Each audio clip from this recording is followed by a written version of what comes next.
You know, when I was a kid, I used to watch these old samurai movies on black and white television. Grainy images, slow pacing, and that eerie sound of bamboo swaying in the wind. I didn't understand much, but something about Japan always felt ancient, mysterious, like a lantern glowing somewhere in the fog. My grandfather once told me that Japan was a country that lived two lives at once, one foot in the past, the other sprinting into the future. A land of wooden sandals and bullet trains, cherry blossoms and neon lights.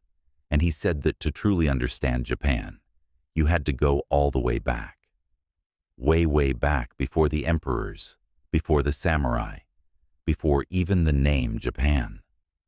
So if you're still awake and the night's not too heavy, I'd like to tell you what I've learned. Not just from books, but from stories passed down, fragments, seen on old film reels, and quiet thoughts that stayed with me long after the television screen faded to static. Let's begin. Long before the world ever drew maps, there were islands rising from the sea. The islands before time. Before there was a Japan, there were only islands. Not yet names, not yet nations, just slivers of land rising from the sea, cloaked in mist and mystery. The early Japanese didn't think of their homeland the way we think of countries today. There were no flags, no borders, just mountains, rivers, and skies, and a people slowly learning how to live with them. They say the islands were born of gods. The old myths, what the Japanese call kojiki, or records of ancient matters, tell of Izanagi and Izanami, two divine beings who stirred the ocean with a jeweled spear. And as they lifted the spear from the waters, droplets fell and formed the islands of Japan. Now, whether you believe in spear-stirring gods or not, it tells you something about how deeply the Japanese connected their land with the sacred. Mountains weren't just geology. Rivers weren't just water. Everything, trees, stones, foxes, thunder, had spirit, had meaning, had story. This belief would later evolve into what's known as Shinto, Japan's indigenous faith. But back then, in the fog of prehistory, there were no temples, no priests, just rituals under the open sky, offerings of rice or sake, fires lit in the forest, a whisper to the wind in hopes of a good harvest or safe childbirth. And the people, they were gatherers at first, then farmers, then something more. Archaeologists call their earliest culture the Jomon, meaning cord-marked, named after the patterns on their pottery. They lived in pit dwellings, hunted wild boar, gathered chestnuts, and made tools from stone and bone. If you could have walked through a Jomon village somewhere between 10,000 and 300 BCE, you'd see woven baskets drying in the sun, children chasing dogs, smoke curling from earthen stoves. Life was slow, close to the earth, shaped by the rhythms of the seasons. And yet, they were artists too. Those ancient clay figurines, dog with their wide eyes and strange forms, still baffle historians. Were they gods' guardians? Fertility charms? No one knows for sure. But they tell us one thing. Even back then, the Japanese had a way of seeing the world that was uniquely their own. Detailed, symbolic, mysterious. Then came the rice. Around 300 BCE, from the Korean peninsula, rice cultivation swept into Japan like a quiet revolution. And with it came a new era, the Yayoi period. This was no small shift. Rice changed everything. It required irrigation planning, cooperation. And those who controlled the rice fields, well, they began to hold power. Metal tools arrived too, bronze and iron, along with weaving techniques and new styles of pottery. The people became less tribal and more organized. Small communities grew into villages, and villages into regions with local chieftains. Some say This was when the seeds of Japan's first real state were planted. And through all this, the islands still weren't united. Think of it more like a constellation of cultures connected but scattered. Southern Kyushu wasn't the same as central Honshu, and the northern lands were still wild, filled with people the later Japanese would call the emishi, the outsiders. But down in western Japan, in the fertile plains, near modern-day Osaka and Nara, something was stirring. A new kind of leader, a figure that historians believe may have been the precursor to the emperor. Someone who didn't just lead by force, but by divine right. By the first few centuries, CE, the Chinese who had begun documenting their neighbors, wrote of a place they called Wa, where a female ruler named Himiko held sway. They said she was a shaman queen who ruled through ritual and magic and who rarely appeared in public. Her people feared and revered her. She sent envoys to China bearing tribute, and her kingdom was known as Yamato. Now, whether Himiko was real or myth, her story marks the dawn of something new. Japan stepping onto the world stage, even if just barely. A whisper in the records of bigger empires. But back home, the forests were still thick, the roads still dirt, the people still lived close to the land. And yet, something had begun to take root. A sense of identity, of continuity, of Japan, though no one had called it that just yet. And maybe that's the magic of this time. It wasn't about cities or armies or empires. It was about beginnings, of language, of belief, of memory. When I think of that era, I don't imagine kings on thrones. I picture a small fire flickering outside a pit house, a mother humming to her child, the scent of chestnuts in autumn air. Somewhere in the distance, the sea laps gently at the shore, and overhead, the moon still watching, as it always has. The rise of the Yamato. By the 4th century, the islands had begun to shift. Not the earth beneath, though Japan is no stranger to that, but something more invisible. Power was starting to concentrate, not all at once, not with a single battle or decree, but like water flowing toward the lowest point.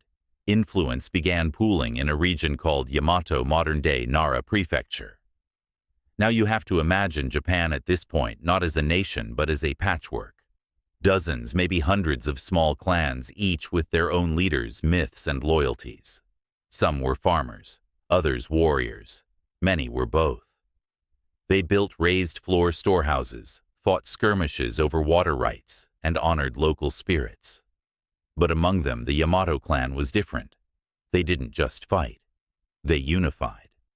No one's entirely sure how. Was it diplomacy, intermarriage, trade alliances? Likely all of the above. But by the 5th century, the Yamato leaders had become something more than just chieftains.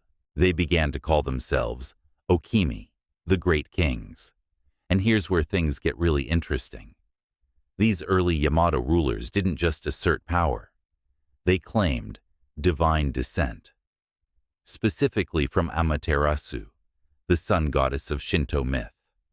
That's not just a boast, it's the beginning of a narrative that would stretch all the way to the modern era.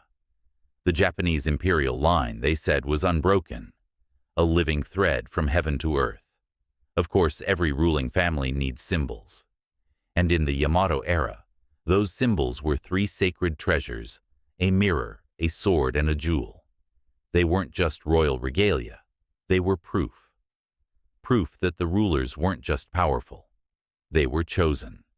And power, once claimed, has to be protected. The Yamato began to centralize not just governance, but religion. Local deities kami were folded into a larger organized pantheon. Shrines were built, rituals codified, and as they did so, the Yamato also began borrowing ideas from abroad, especially from China and Korea. They saw the great Chinese dynasties, with their bureaucracies, their writing systems, their art and philosophy, and they wanted in. Envoys were sent. Scholars returned with scrolls and ink, and with them came Confucianism, Buddhism, and most importantly Chinese characters, which would become the basis for written Japanese.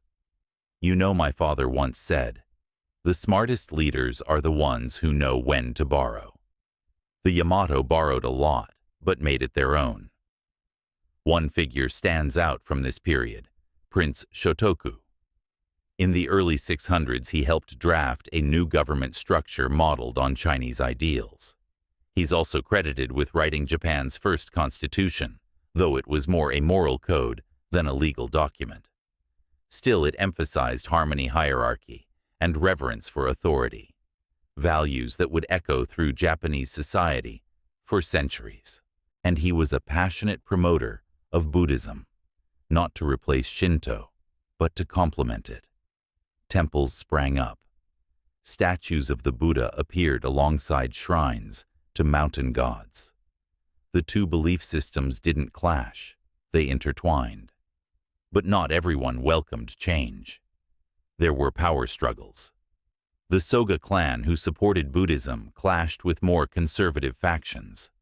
Blood was spilled in palace halls, yet the Yamato Center held. And by the late 600s, Japan had undergone a transformation, not yet a full-fledged nation, but something closer. A centralized authority with a royal court, a written language, and a growing cultural identity. It's around this time that the term Nihon, or Nippon, meaning origin of the sun, began to be used. The land where the sun rises, a fitting name for a country whose rulers traced their blood to the sun goddess herself. And that image, the rising sun, would come to define Japan, not just as a geographic fact, but as a metaphor, a place always on the cusp of something, always renewing, always rising. I sometimes imagine what that court must have looked like. Robes of silk incense drifting through wooden corridors, monks copying sutras by candlelight. Outside the palace walls, farmers bent over rice paddies while messengers rode fast along mountain trails. A country coming into focus. It wasn't perfect. There were famines, floods, rebellions. But for the first time, Japan had a center of gravity, a myth, a monarch, a name, and the sun kept rising. The Nara Age begins. By the year 710, the Yamato rulers decided it was time to stop moving, literally. Until then, Japan's imperial court had wandered, setting up new capitals every time an emperor died. It was tied to Shinto beliefs about purity and ritual, but frankly, it was exhausting and inefficient. So when Empress Genmei declared that the capital would be fixed in Heijō-kyo, modern-day Nara, it marked a turning point. Japan was settling down. And not just politically, culturally, spiritually, architecturally, this was a time of deep rooting. Nara was modeled after the Chinese city of Chang'an, with wide streets laid out in a grid, ceremonial gates, and impressive state buildings. It wasn't just a city, it was a statement, a declaration that Japan was becoming a real power with a centralized bureaucracy, foreign diplomacy, and grand designs. Temples rose like mountains. The most famous Todaiji, home to the great Buddha, a bronze statue so massive it took years to complete. I remember seeing a photo of it in an old magazine in my dad's garage. Even in print, it looked like it could speak. But the statue wasn't just for show.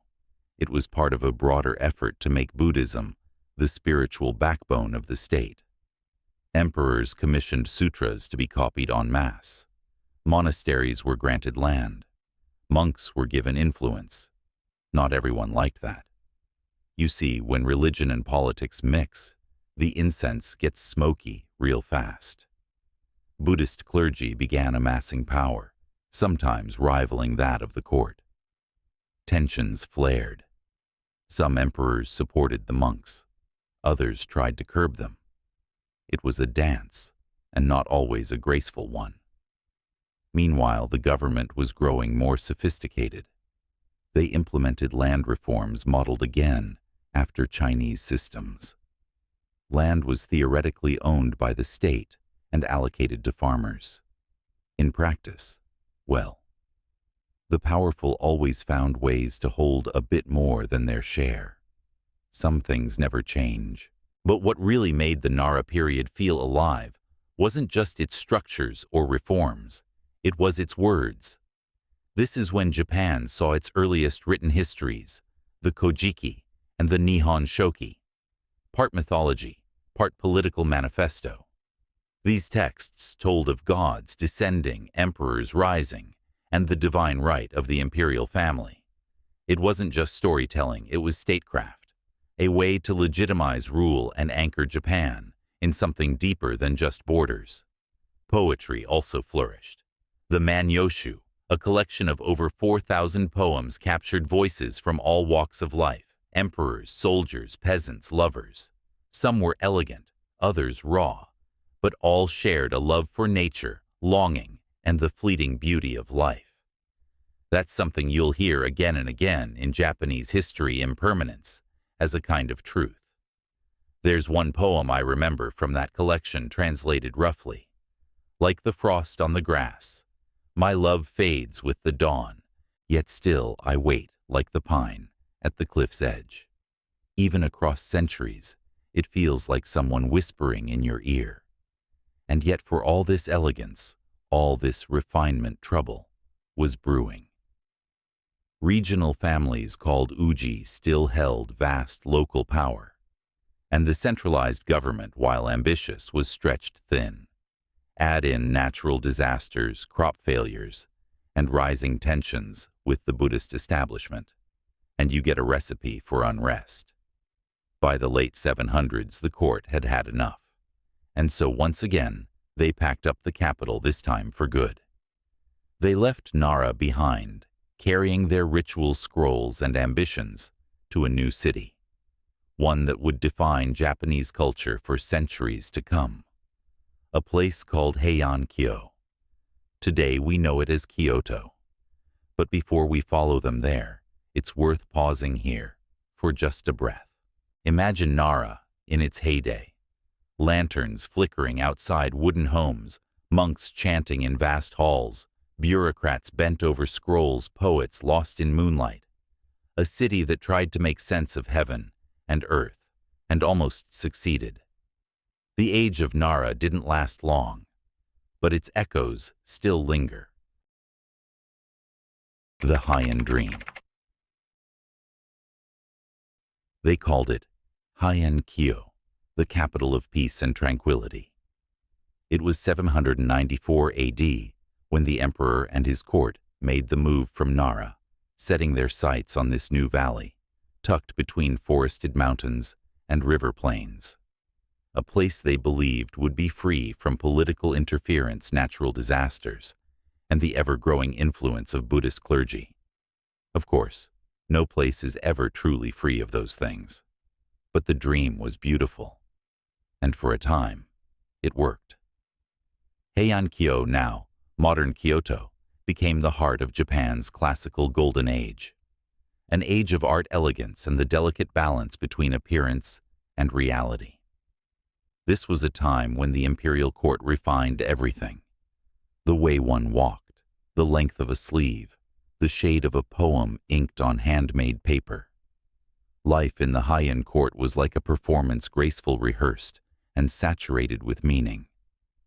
Women played a profound role in shaping the culture of the time. They wrote, painted, and observed the world with remarkable clarity. One of the greatest voices to emerge was Murasaki Shikibu, a lady-in-waiting, who around the year 1000 penned the tale of Genji, often called the world's first novel. It's a quiet book, introspective, melancholy. It doesn't shout, it sighs. Through Genji, a fictional prince, Murasaki captured court life in exquisite detail, its romances, its loneliness, its obsession with beauty. I remember reading a passage once that simply described the way curtains blew in the wind during a secret visit, and somehow it made your chest ache. Poetry was everywhere, exchanged like letters, or used to express things that couldn't be said aloud.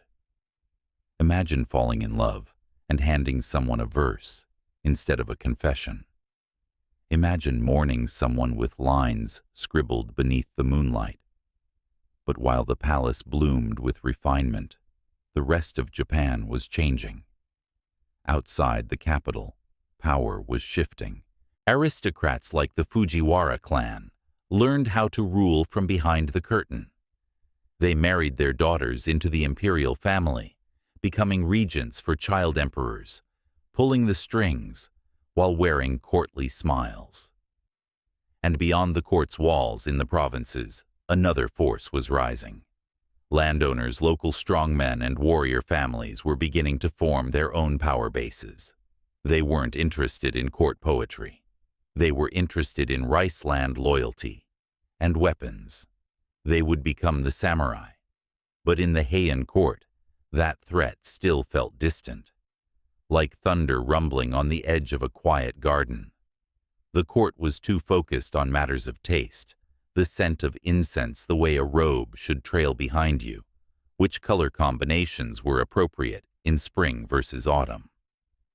There's a story of a nobleman being shunned, not for a crime or betrayal, but for wearing a clashing hue of green during plum blossom season. That was the world they built, and like all such worlds, beautiful, fragile, disconnected from the soil beneath it, it couldn't last forever. By the late 1100s, the tensions had grown too loud to ignore. Two powerful clans, the Taira and the Minamoto, began vying for control of the court. What started as maneuvering in the shadows would soon erupt into full-scale war. But for just a little longer, in that final breath before the storm, the Heian Dream still flickered. A dream of silk and poetry, of moonlit pavilions and slow, deliberate lives. A dream that would haunt Japanese culture for centuries, even as it shattered. The rise of the samurai. It started as many great shifts do with a war. By the late 1100s, the quiet elegance of the Heian court had begun to crack.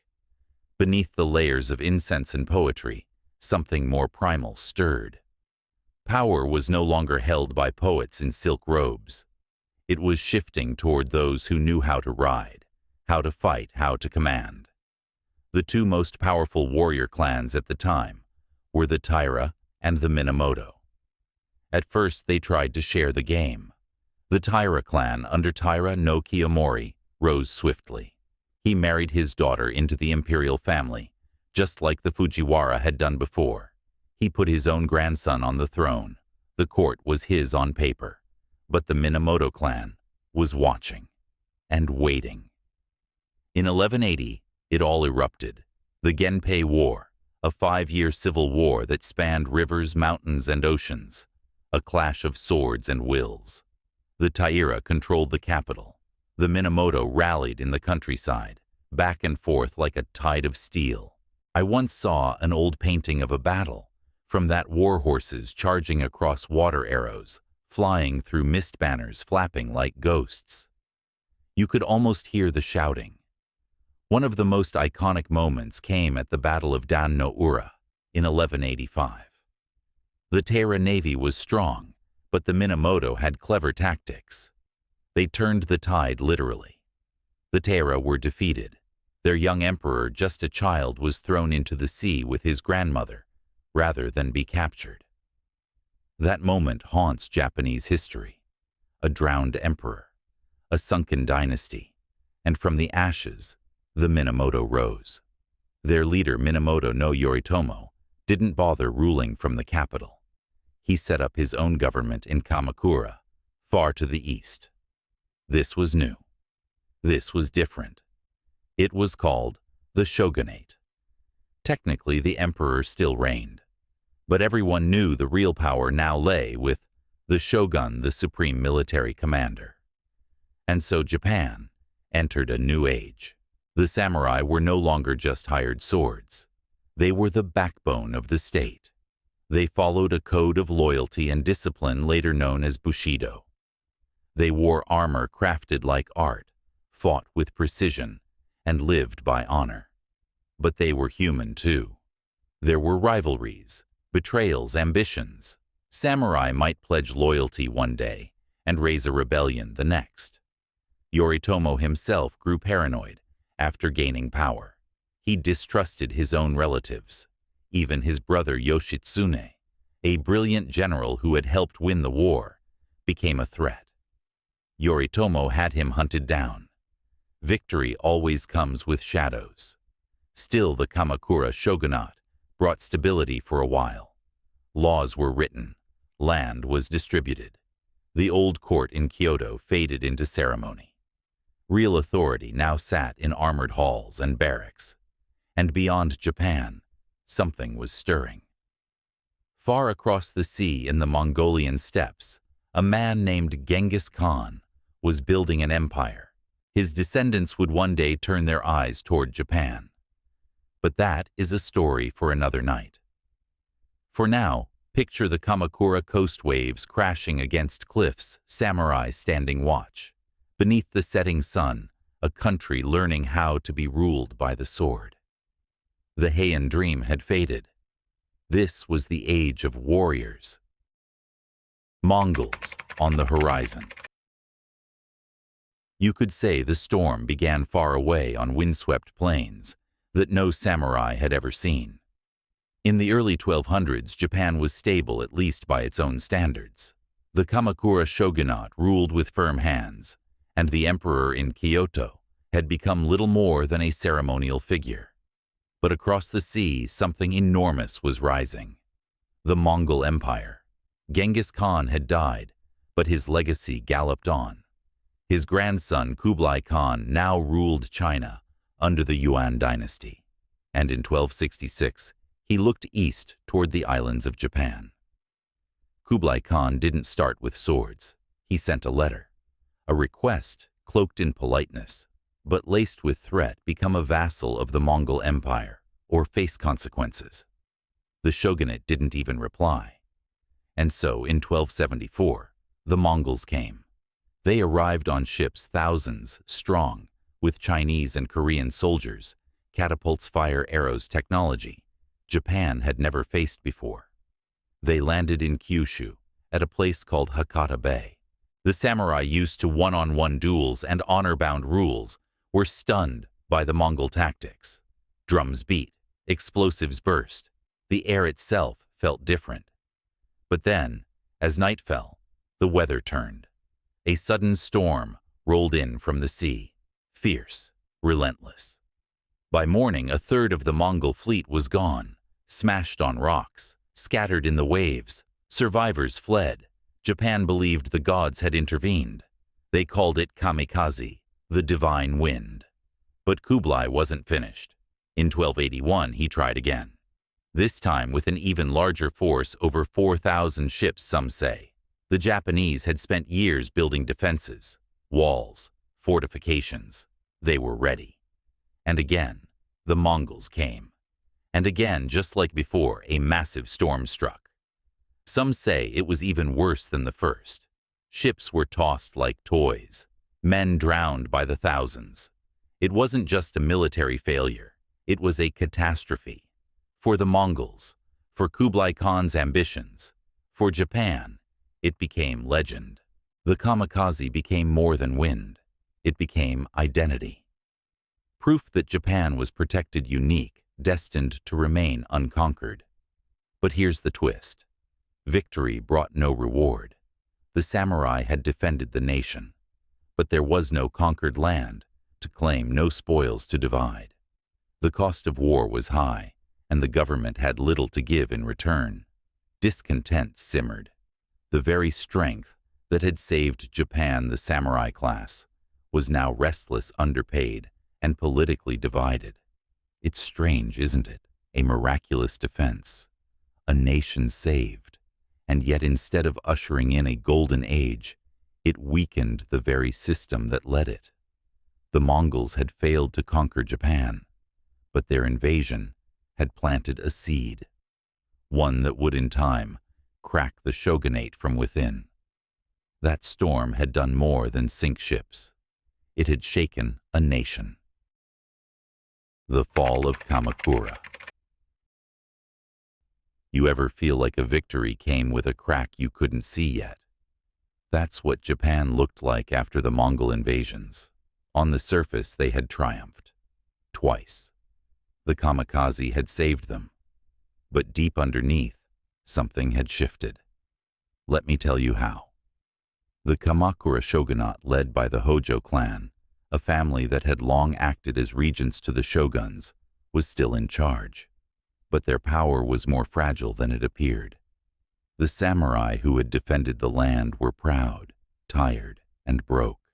There were no spoils of war, no conquered lands to divide, and these warriors hadn't fought for free. The Hojo didn't know how to handle that. See, before the Mongols, politics was about land. You gave a loyal samurai a rice field or two, maybe a castle.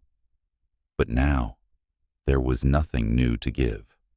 And no matter how many letters of gratitude you handed out, they didn't buy food. They didn't fill your rice granary. And slowly that bitterness festered.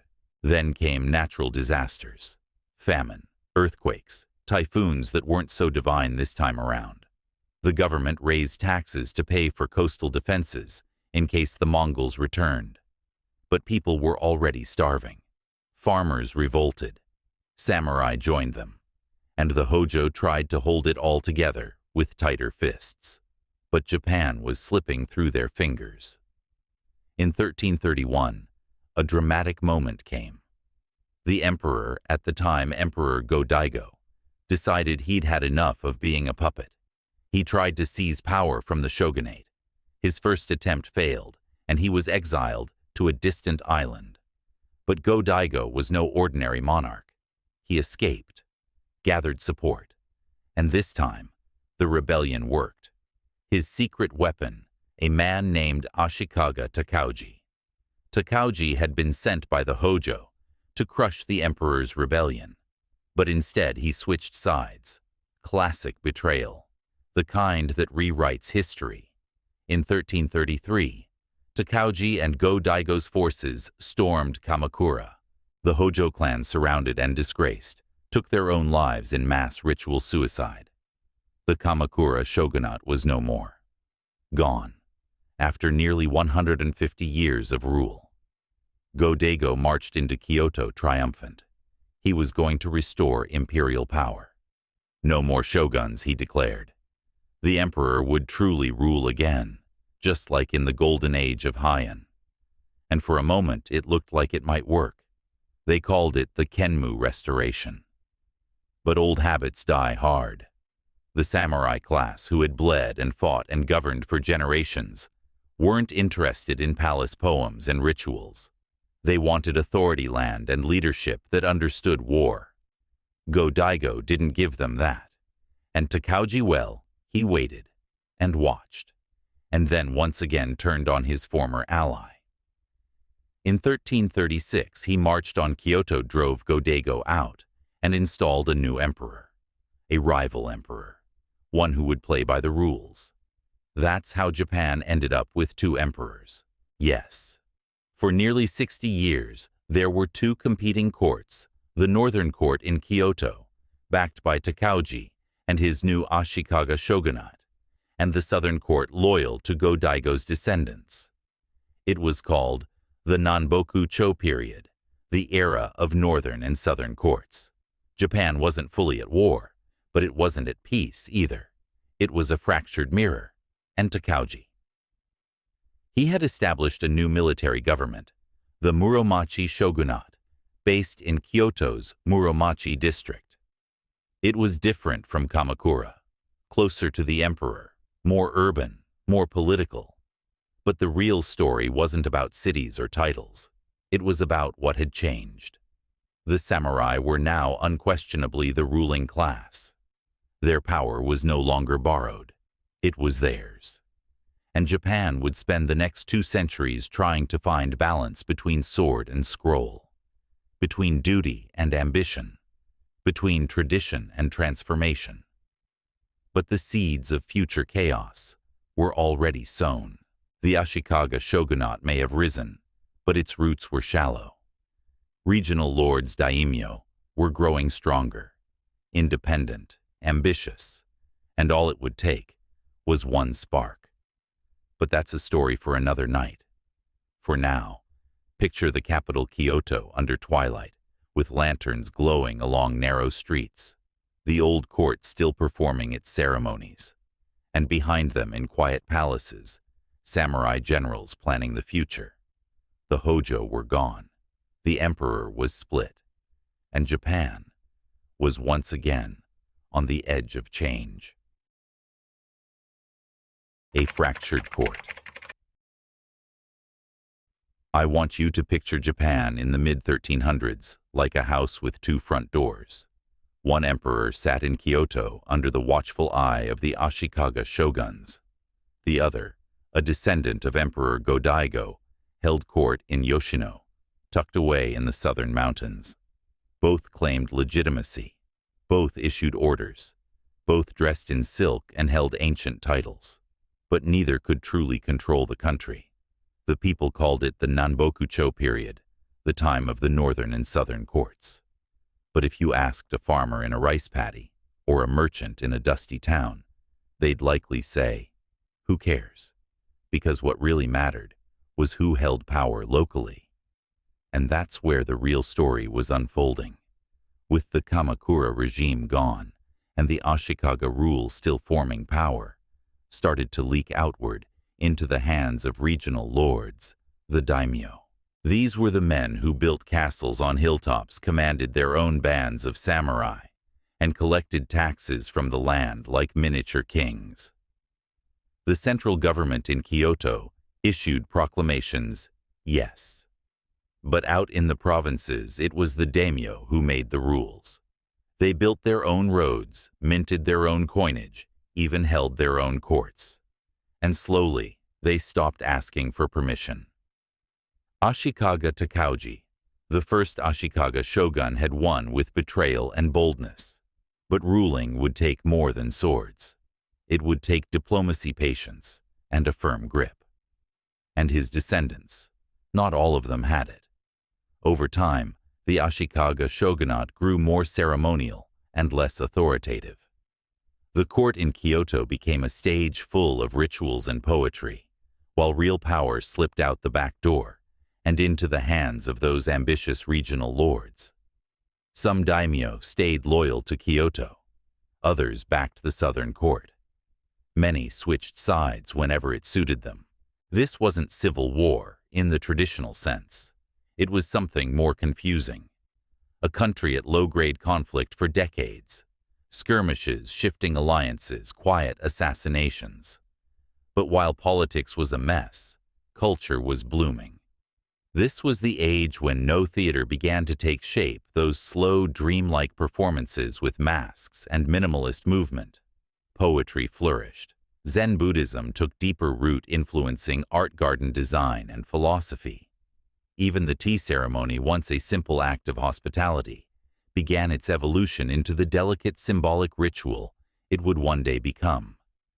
Kyoto, for all its instability, was beautiful, but it was also vulnerable, because in the shadows of all this cultural flowering, the seeds of destruction were quietly sprouting. Let me introduce you to a name, Ashikaga Yoshimitsu. He was the third Ashikaga shogun, and he was different, brilliant, charismatic, a master of politics. He ruled from 1368 to 1394, and even after stepping down, he continued to wield influence as retired shogun, a concept that confused outsiders, but made perfect sense in Japan. Yoshimitsu did something no one expected. He ended the division. In 1392, after decades of dual emperors, he brokered peace. The southern court surrendered. The imperial line was reunified under the northern court. Now you might think that fixed everything. But peace is a tricky thing.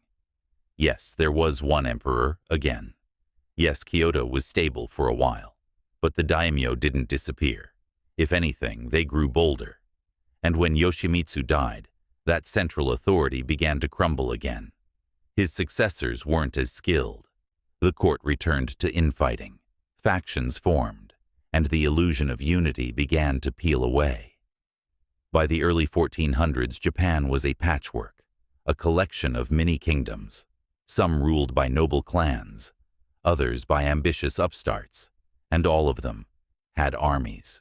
The shogunate still existed, but more like a lighthouse in the fog than a steering wheel on a ship. It could shine, it could signal, but it couldn't control the waves, and the waves were rising. You could feel it, a pressure building in the provinces, a restlessness among warriors, a hunger for land power revenge.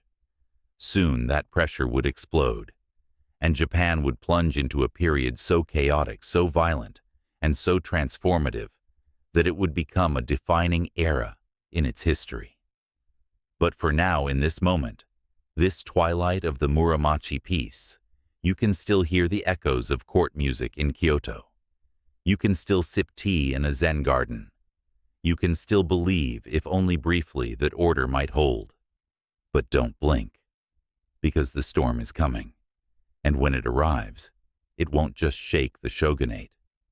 It'll burn the map. The country at war. If you close your eyes and listen closely, you might hear it, the distant sound of horses, of armor clinking, of gates slamming shut. Because sometime in the mid-1400s, Japan let out a long, painful breath and descended into war. They called it the Sengoku period, the Warring States era. But that name doesn't quite capture the feeling on the ground. It wasn't just samurai fighting on distant hillsides. It was chaos that touched everyone, a slow unraveling of order that spread like cracks in glass. It started in 1467 with the Onin War, and if you've never heard of it, you're not alone. Most Japanese students study it with a wince, because it wasn't a war with a clear purpose or even a satisfying end. It began as a succession dispute within the Ashikaga shogunate. Two powerful families backing two different heirs, a clash of egos wrapped in political robes, but it didn't stay neat. Kyoto, the ancient capital, became a battleground. Noble estates were burned, temples looted, civilians fled, and when the fighting stopped 10 years later, nothing had truly been resolved. The shogun was still in power technically, but only on paper. In practice, no one was in charge. And in that vacuum, something remarkable happened. The daimyo, the regional lords, began to rule like sovereigns. Some had grand family names and centuries of history. Others were upstarts, former foot soldiers, who seized land and never gave it back. They built castles, issued their own laws, minted currency, formed alliances, and betrayed them just as fast. And most importantly, they fought. Not little skirmishes, but full-scale wars, over land, rivers, trade routes, old insults, and future dreams. Neighbor turned on neighbor, brothers on brothers. The entire country became a chessboard. Only no one knew whose turn it was. You had lords like Uesugi Kenshin, the dragon of Echigo, who ruled his mountain province with discipline and grace. You had Takeda Shingen, a brilliant tactician feared for his cavalry charges. And then there were lesser-known men, rising in obscurity, waiting for the right moment. Every region had its own drama. In the West, a small coastal province might fall to a larger neighbor overnight. In the East, a single castle could hold off an invading force for months. But here's the strange thing. Despite the bloodshed, Japan didn't collapse. In fact, some things got better. Without a central government, local rulers took matters into their own hands. They built roads, supported trade, promoted farming and industry. Villages banded together for defense. Markets grew. It was as if the country had split into 100 moving parts, and each one was learning to survive on its own. And for the average person, Loyalty wasn't to Kyoto or to some mythical emperor. It was to the Lord, who kept rice in the granary and bandits off the road. Power was earned, not inherited, and that shift would shape Japan for generations. But it came at a cost.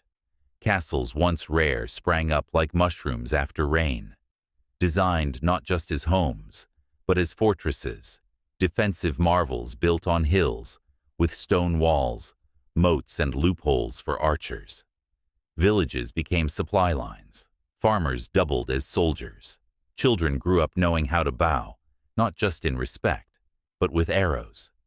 This was the age of ash and iron, of alliances forged by marriage and broken by mourning. And amid all this, something new arrived. From across the sea in 1543, a Portuguese ship accidentally landed on Tanegashima, a small southern island. The locals traded goods talked through hand gestures, and left with something Japan had never seen before. A gun, a matchlock firearm. And just like that, the rules of warfare began to change. The Japanese quickly copied the design, improved it, mass-produced it. Within a few decades, entire armies were marching with muskets, changing the way battles were fought and won. The sword was no longer supreme.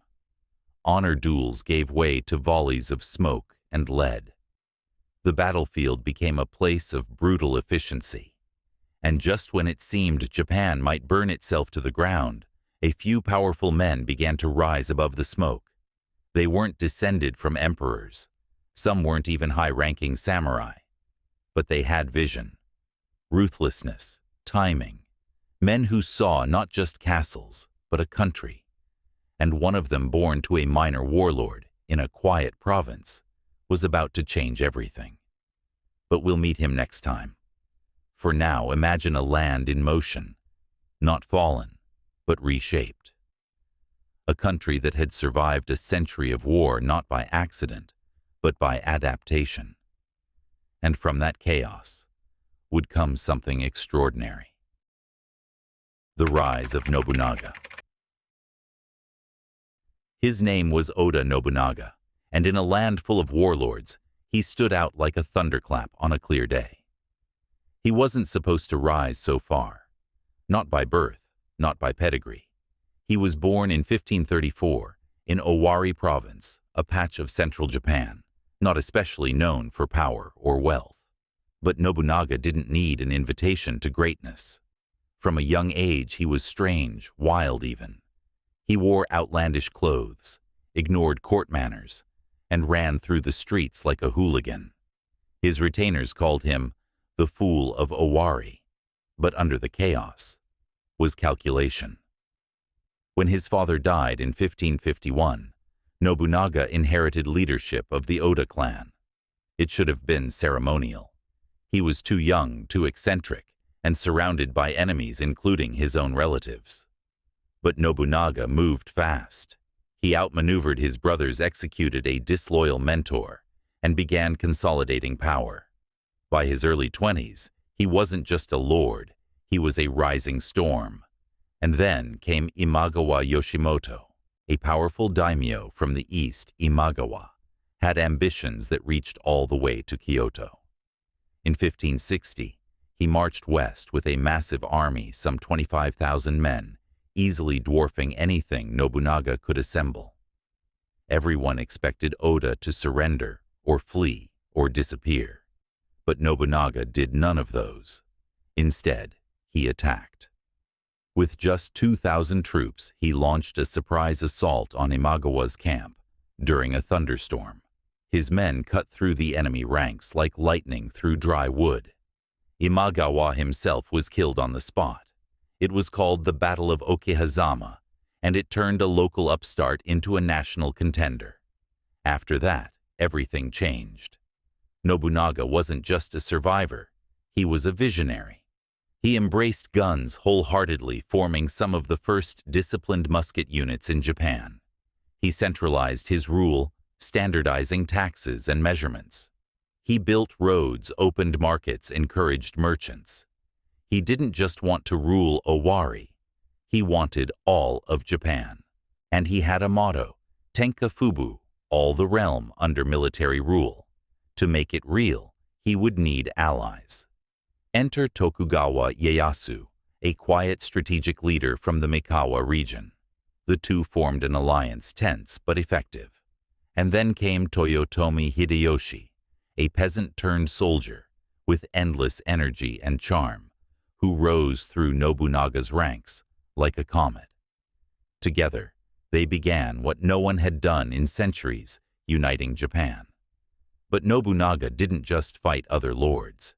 He took on institutions. He attacked Buddhist warrior monks, who had long operated like independent armies from fortified temples. He saw them not as spiritual leaders, but as obstacles to national unity. In 1571, he burned the great temple complex at Mount Hiei, killing thousands. It was brutal and controversial, but it sent a message. No one, not monks, not nobles, not emperors, would stand above the state. He built Azuchi Castle, not just as a fortress, but as a symbol of wealth order and centralized power. Painted walls, decorative roofs, it was meant to awe, and it did.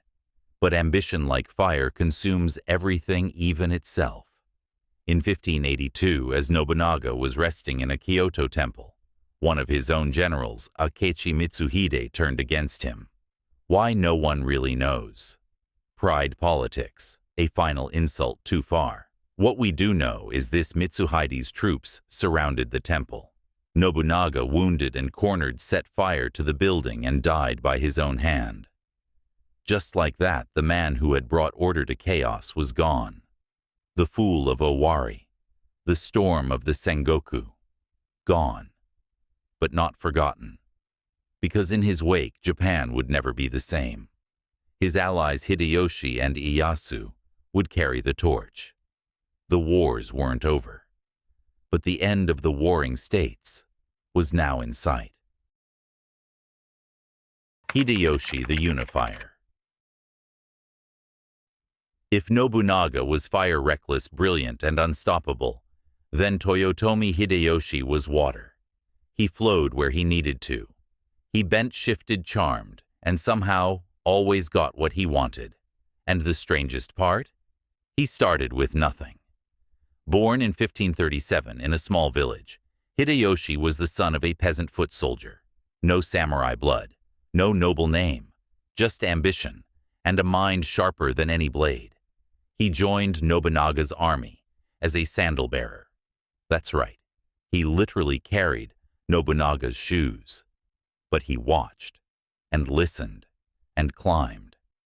They called him Monkey because of his appearance. He turned the insult into a kind of armor. By his 30s, he was one of Nobunaga's most trusted commanders. And when Nobunaga died suddenly in 1582, Hideyoshi didn't freeze. He moved. He avenged Nobunaga within 13 days, defeating Akechi Mitsuhide at the Battle of Yamazaki. Then, with diplomacy and cunning, he outmaneuvered Nobunaga's sons and rivals to seize control. Within a year, he was leading Nobunaga's dream, unifying Japan. But Hideyoshi's method was different. He didn't rule by sheer force. He ruled by strategy. He offered leniency to enemies who surrendered quickly. He married into powerful families. He rewarded loyalty with land and titles. By 1590, after years of siege, negotiation, and battle, including a famous campaign against the Hojo clan at Odawara Castle, Hideyoshi had done it. Japan was unified. For the first time in centuries, the warring had stopped. The land was whole again. But Hideyoshi had a problem. He wasn't a samurai. He couldn't become shogun. So he took a different title, Kampaku, or imperial regent, and later Taiko, or retired regent. He created a rigid class system. Farmers stayed farmers. Warriors stayed warriors. No more class jumping like he had done. Ironically, the man who had broken the system now closed the door behind him. He conducted land surveys, instituted a national census, and banned weapons for peasants, an edict enforced by what they called the sword hunt. He built Osaka Castle, a fortress palace, so massive it felt like a city unto itself. And yet, it wasn't enough. Because once Japan was unified, Hideyoshi looked outward, and he dreamed of conquering China. It sounds absurd now, but to Hideyoshi it felt natural. He had achieved the impossible once. Why not again? So, in 1592, he launched an invasion of Korea, hoping to use it as a bridge to the Ming dynasty. At first, things went well. Japanese troops captured large parts of the Korean peninsula. But they didn't count on Korean resistance, or Chinese intervention, or logistical nightmares. The war dragged on, brutal, bloody, pointless. In 1593, Hideyoshi's only son Hideyori was born, a late miracle. But Hideyoshi was now aging, increasingly paranoid and obsessed with ensuring his dynasty. He continued the war anyway. In 1597, frustrated with peace negotiations, he launched a second invasion of Korea. It failed even faster than the first. Then, in 1598, Hideyoshi died. His generals were ordered to retreat. The dream of a Japanese empire on the Asian mainland vanished like smoke. Hideyoshi had unified Japan. He had brought peace. And yet in the final chapter of his life, he had brought it to the brink again. He had risen from nothing, ruled everything, and then left it all in a fragile state, because his son was still a child, and the warlords were restless once more. The wheel had turned, and it hadn't stopped spinning yet. In the quiet after Hideyoshi's death, Japan stood at a crossroads. The next battle wouldn't be over castles or titles. It would be for the soul of the nation itself. The battle for Japan. Sekigahara. There are moments in history when everything turns on a single day. For Japan, that day was October 21st, 1600. The sun rose over a foggy plain called Sekigahara, a quiet stretch of land nestled between mountains in central Japan. And by nightfall, the fate of an entire country had changed. But to understand how we got there, we have to go back just a little. After Hideyoshi died in 1598, his 5 appointed regents were supposed to rule together until his young son Hideyori came of age. But when has power ever been shared so neatly? Among those 5 regents was a man named Tokugawa Ieyasu. He was patient, quiet, calculating, and he had been waiting for this chance his entire life. Ieyasu had once served under Nobunaga, then under Hideyoshi. Now both men were gone, and he was the last giant still standing. At first things were polite, civil, but soon alliances began to fracture. Ieyasu started consolidating power-making deals, marrying off his children to powerful clans. Other lords grew uneasy, especially Ishida Mitsunari, a bureaucrat loyal to the Toyotomi family. In 1600, the tension snapped. 2 coalitions emerged, one led by Ieyasu, called the Eastern Army, and one by Mitsunari, the Western Army. They gathered tens of thousands of samurai ronin and foot soldiers. More than 160,000 men marched toward Sekigahara, and on that cold October morning, they clashed. It wasn't just a battle. It was a chessboard soaked in blood. At first, the 2 sides were evenly matched. Arrows flew, drums thundered. The ground turned to mud beneath the bodies. But Ieyasu had made secret deals.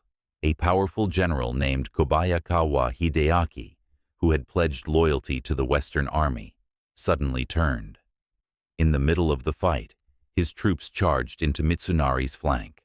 Chaos followed. The Western Army unraveled. Soldiers fled. Others were cut down where they stood. By late afternoon, the battle was over. Ieyasu had won. But his victory wasn't just military. It was symbolic. He had defeated the Toyotomi loyalists, taken control of the nation, and shown that power now belonged to one man, Not many. Mitsunari was captured and executed. Other rivals were stripped of land titles and lives. And just 3 years later, in 1603, Ieyasu was officially granted the title of shogun. Not just any shogun, the first of the Tokugawa shogunate, a dynasty that would rule Japan for over 250 years. What's strange is that Ieyasu was already in his 60s. He had waited his whole life for this moment, and once he had it, he didn't hold it long. He abdicated in 1605, passing the title to his son, Hidetada, but he remained the true power behind the scenes until his death in 1616. His goal wasn't just to rule, it was to build a system that would outlive him. And it did. Because after Sekigahara, Japan didn't plunge into another war. It entered an era of peace. Rigid, controlled, isolated, but stable. And it all started with a foggy morning on an unremarkable plain. Sometimes the future is decided not by gods or storms or legends, but by men, waiting for the right moment to strike. The Edo Peace. You would not have recognized Japan in the decades after Sekigahara. Gone were the endless battles, the roaming armies, the castles under siege. In their place came something unfamiliar, something almost strange in a land shaped by centuries of war. Peace. Tokugawa Ieyasu may have died in 1616, but the world he built did not die with him. He chose Edo, a sleepy fishing village in the east, as his capital. And there, at the heart of his new government, he constructed Edo Castle, a sprawling complex of stone, water, and power. It was not just a military stronghold. It was a symbol, a message. That power had moved, and it wasn't moving again. The Tokugawa shogunate governed with a philosophy called Bakuhan Taisei, a dual system where power was shared between the central shogunate and local lords, or daimyo. But shared is a generous word. The daimyo ruled their domains, yes, but under tight surveillance. They were required to spend every other year living in Edo. Their wives and children remained there as permanent guests. It was called Sankin Kotai, the alternate attendance system, a brilliant blend of hospitality and hostage-taking. The result, stability. No more rebellions, no more shifting alliances, just roads, rice, and rules. The samurai, once warriors, became bureaucrats. Their swords still hung at their sides, but their days were filled with paperwork, not battle cries. A strict class system took hold. At the top, the samurai. Below them, the farmers, because they produced food. Then, the artisans who made things. And finally, the merchants who merely moved money around.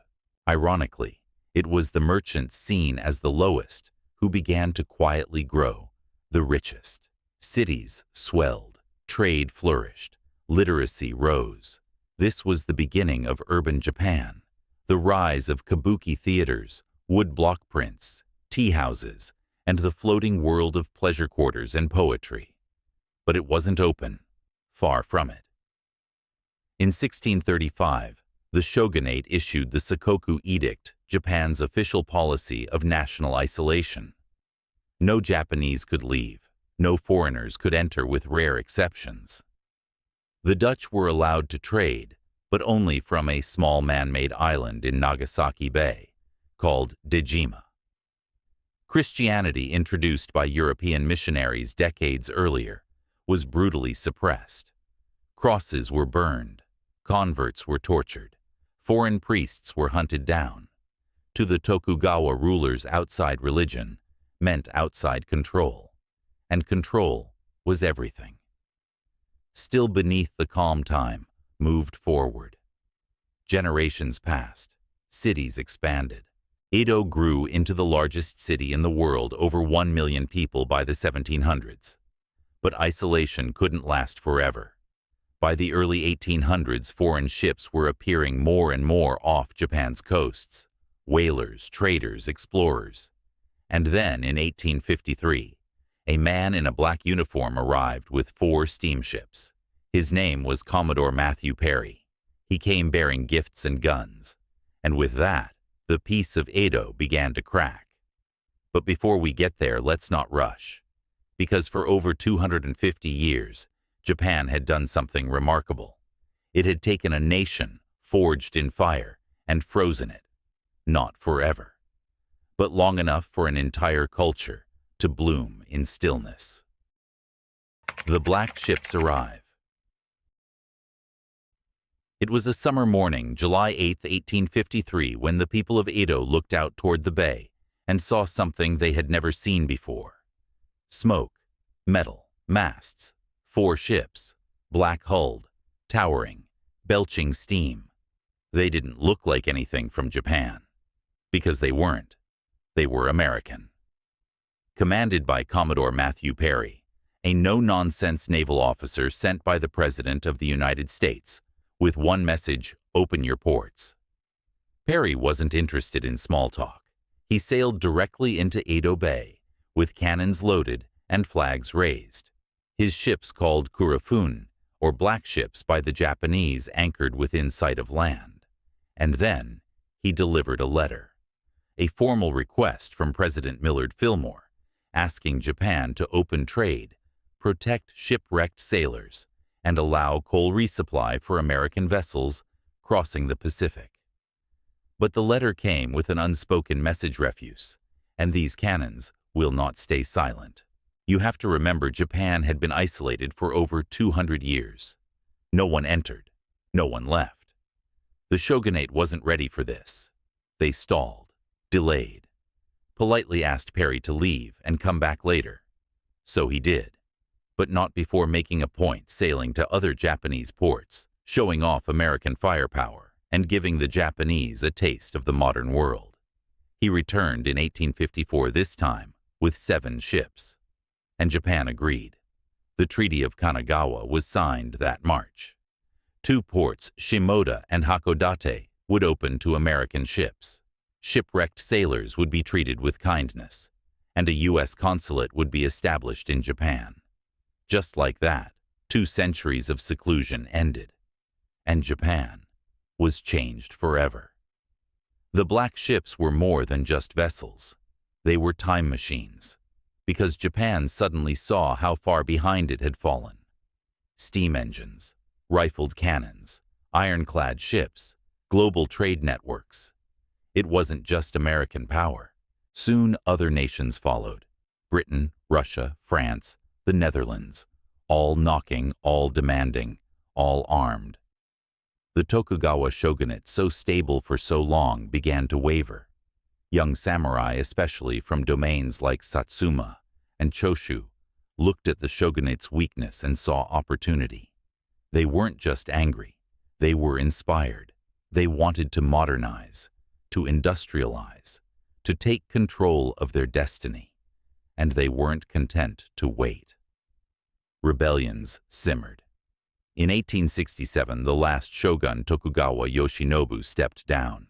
It was called the Taisei Hokan, the formal restoration of power to the emperor. But it was more than that. It was the end of a world. The samurai class was dissolving. Feudal domains were fading. And in the shadows, a new Japan was waking up. Modern, ambitious, restless. And all of it started with smoke rising on the water, 4 ships in the bay, and a knock that could not be ignored. The Meiji Restoration. You ever watch a teenager outgrow a house? Suddenly the walls feel too close, the old routines too small. The same roof that once felt safe now feels like a ceiling. That was Japan in 1868. The old house was the Tokugawa shogunate. It had kept the country stable for over 250 years. But now Japan was stretching economically, politically, culturally, and it was ready to knock down some walls. The Meiji Restoration wasn't a single day. It was a season, a storm, a radical reordering of everything. In January 1868, a new emperor, Emperor Meiji, just 15 years old, formally took the reins of power. It was symbolic, yes, but it was also revolutionary. The real power wasn't just in the throne. It was in the hands of a coalition of young reformers, many from Satsuma Choshu and other outer domains, who had helped force the last shogun to resign. They didn't just want change. They wanted transformation. The slogan was clear. Fukoku Kyohei Enrich, the country strengthened the military. And they meant it. First, the feudal domains were abolished. In their place, a modern prefecture system, with governors appointed by the central government in Tokyo, yes Edo, was renamed Tokyo, meaning Eastern Capital. Samurai stipends were cancelled. Their top knots were cut. Their swords, once a symbol of power, became ceremonial. Some resisted. In 1877, the Satsuma Rebellion, led by Seigo Takamori, one of the original restoration leaders, rose up in protest. It was crushed. The old Japan had no place in this new one.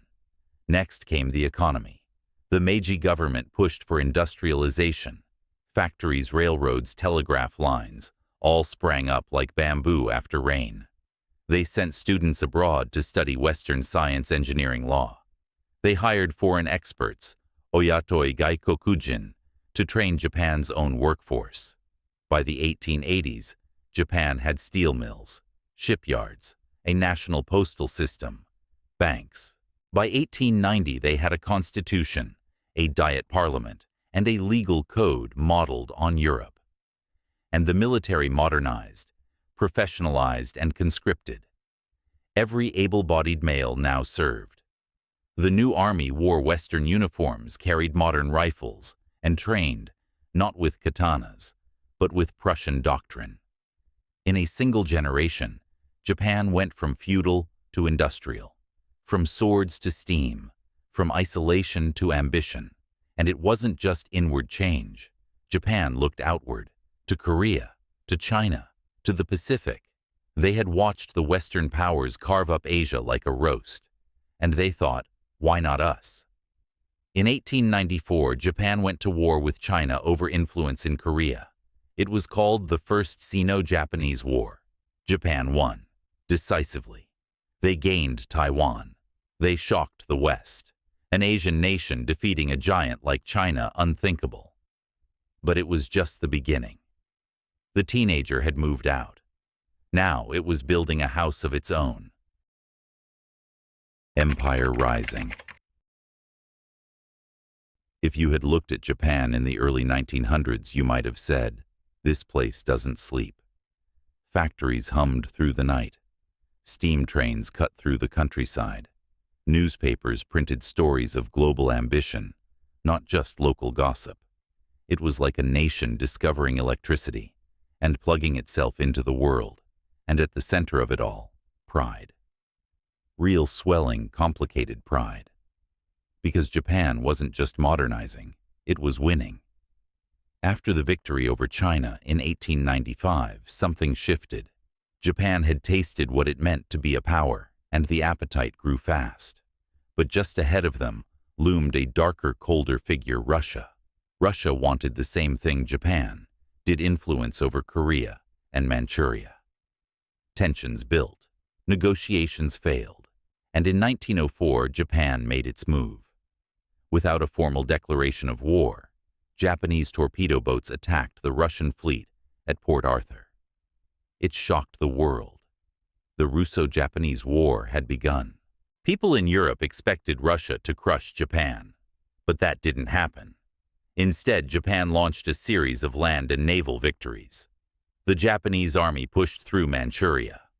The Navy, modern, disciplined, won a historic battle at Tsushima Strait, destroying most of the Russian fleet in a single day. It wasn't just a military victory.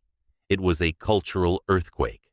For the first time in modern history, an Asian power defeated a European empire. People from Cairo to Calcutta took notice. So did Washington, London, and Paris. In 1905, peace was brokered in the U.S. by President Theodore Roosevelt. Japan gained control over Port Arthur, the South Manchuria Railway, and influence in Korea. Their place at the table was no longer a question. Japan was an empire now. And with empire came territory. Korea was annexed in 1910. Japanese bureaucrats took over. Schools taught Japanese language. Industry expanded. So did repression. It was the start of something heavier, something harder to celebrate, because along with ambition came militarism, more military spending, more expansionist goals, more public glorification of sacrifice and duty. The emperor, once distant, became a divine symbol, and beneath it all, a growing belief Japan had a destiny to lead Asia, not just coexist, but command. By the time World War I broke out in 1914, Japan was ready. They joined the Allies, seized German territories in China and the Pacific, and came out of the war stronger, richer, more respected. In 1919, Japan sat at the table during the Treaty of Versailles. They argued for a racial equality clause in the League of Nations Charter I that would affirm all races were equal. The clause was rejected. Western powers weren't ready. And in Japan, that rejection lingered. It didn't just bruise egos, it hardened resolve. A sense began to form that the West would never truly accept Japan as equal, that no matter how modern, how powerful, how diplomatic Japan became, the gate would always be half closed. So Japan began to build its own gate, bigger, bolder, and pointed toward the Pacific. The empire was rising, but the sun casts long shadows too. The road to war. You could feel it in the air like static before a storm. The 1920s were supposed to be bright. Japan had joined the winning side in World War I. Trade was booming. Cities glowed with electric lights, jazz music, and cafes serving Western pastries next to bowls of rice. But underneath that surface, something was shifting. The Great Kanto earthquake hit in 1923, leveling Tokyo and Yokohama, killing over 100,000 people. The physical destruction was immense, but the emotional shock was even deeper. Rebuilding required steel, cement, and resolve. And in the rebuilding, something else grew: nationalism. The 1930s arrived, and with them came the Great Depression. Exports dried up, factories closed, farmers starved, and as often happens in crisis, people turned to strong voices, loud promises, and the idea that the problem was not inside Japan, but outside it. And so, the military stepped in. Civilian leaders were blamed for weakness. Assassinations of liberal politicians became disturbingly common. The army acted more and more like its own government. In 1931, Japanese forces staged an explosion on a railway in Manchuria, an event now known as the Mukden Incident. They blamed Chinese forces and used it as a pretext to invade. Within months, Japan had taken control of Manchuria and set up a puppet state, Manchukuo. The League of Nations condemned the act, so Japan left the League. It was a clear signal Japan would go its own way. In 1937, full-scale war broke out with China. It started with a skirmish at the Marco Polo Bridge, but quickly turned into one of the most brutal conflicts in modern Asia. Japanese troops marched into Nanjing, and what followed was a nightmare. Over several weeks, tens of thousands, maybe hundreds of thousands of civilians were killed. Women were assaulted. Homes were torched. The Nanjing massacre left a scar on history that still burns. And back home in Japan, the press glorified victory. School books rewrote the story, and everyday citizens, many of them, believed Japan was bringing order to a chaotic Asia, because they were told it was their mission to liberate, to lead, to rise. In 1940, Japan signed the Tripartite Pact with Germany and Italy, forming what would be called the Axis powers. That same year, they occupied French Indochina. The U.S. responded by cutting off oil exports. Japan needed oil. Its navy, its tanks, its entire industrial machine ran on it. And so the decision was made, not in haste, not without debate. but with a belief, however flawed, that war with the West was inevitable. If Japan waited, they'd be strangled. So instead, they struck first. On December 7, 1941, Japanese planes flew across the Pacific and attacked Pearl Harbor. They aimed to cripple the U.S. Navy in one morning. They nearly did. And in doing so, they awakened a sleeping giant. The war that followed would be like no other. But it had been building for decades. One decision, one expansion, one belief at a time. Fire and surrender. The war that Japan had entered with such confidence soon stretched further than anyone imagined. From 1941 to 1942, Japanese forces swept across the Pacific Philippines, Malaya, Burma, Indonesia, even reaching the edges of India. For a brief moment, it seemed Japan's empire would rival even the greatest of the past. But empires, as history reminds us, are hard to hold. And the United States had woken up. Factories in Detroit and Pittsburgh roared to life. Aircraft carriers were built faster than ever before. Young men from Iowa to Oregon enlisted, trained, and sailed west. The tide began to turn. At the Battle of Midway in June 1942, the U.S. Navy dealt a devastating blow, sinking 4 Japanese carriers. It was the turning point. After that, the American strategy was simple and brutal island hopping. One island at a time, they closed in on Japan. The fighting grew fiercer with each step. Guadalcanal, Saipan, Iwo Jima, Okinawa. Each name came with thousands of lives lost. The defenders rarely surrendered. Civilians were caught in the middle. It was war in its rawest, ugliest form. Back in Japan, the cities were quiet by day, haunted by bomb raids at night. By 1945, American bombers began firebombing Tokyo and other cities. The scale was unimaginable. In one night, March 9, 1945, Tokyo burned. Over 100,000 people died. There were no real military targets left, just homes, shops, schools. But the war did not end. The Japanese government refused to surrender, hoping for a negotiated peace, even as the country fell into ash. And then came August. On August 6, 1945, the United States dropped an atomic bomb on the city of Hiroshima. 3 days later, a second bomb fell on Nagasaki. The destruction was absolute. Entire neighborhoods evaporated in seconds. Tens of thousands died instantly. More died in the days and years that followed from burns, radiation, and injuries no doctor had ever treated before. The shock ran through every corridor of power in Tokyo. On August 15, 1945, Emperor Hirohito spoke to the people over the radio, a voice many had never heard. He said the words, "No one expected Japan would surrender." It was the first time in over 2,600 years of imperial history that Japan had been defeated. The streets were silent.